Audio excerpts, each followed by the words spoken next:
time for some next level-ish. Oh. The Cubs sit at 500 after 34 games, 17-17. But you know what? That's nothing new for a defending World Series champion. The last 4 champs have not been above 500 at this point in the season. Wow.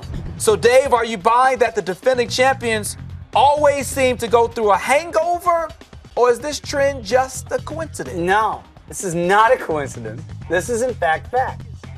Those who don't remember the past are condemned to repeat. And the Cubs are repeating the past. Why? Because they partied like it was 1908, and guess what? They should have partied like it was 1908. Okay. I looked up, I saw these cats on Saturday Night Live.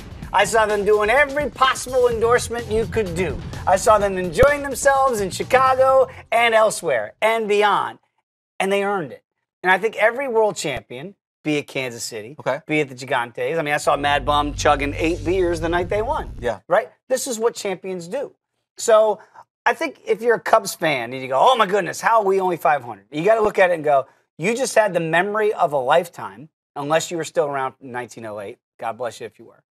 And now you're going to have that forever for the rest of your baseball fandom, right? So allow these guys to get off to a slow start this year because they have a hangover just like the city does. And they should.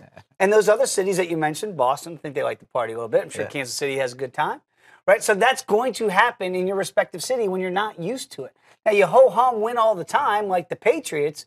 Maybe you just kind of figure out how to party and still play the following year. But this is one of the reasons why it's so hard to repeat in just about any sport. Because to the victors do go the spoils and the hangovers, and it takes a little bit longer the next year to gear it back up to where you were to get back in the winner's circle. It's just not that easy. And again, historically, you see why it's so hard to defend. And you have to think the Cubs have such young guys, Javi Baez, Addison Russell, Chris Bryant. Those are all still really young guys. So I'm sure they did it big. And then the next year, you know what? It's hard to deal with being the hunted. It's one thing when you're the hunter. Now the Cubs are the hunted. That's a whole different position to be in. When my namesake David Ross retires, now you don't have that old guy to tell you, hey, guys, we got to be pros. True. Tough to do it all the time. The last defending World Series champion to make the playoffs, that was the Cardinals back in 2012. We'll see if the Cubs can break that trend and make it to the postseason. 120 Sports, we're always on tap.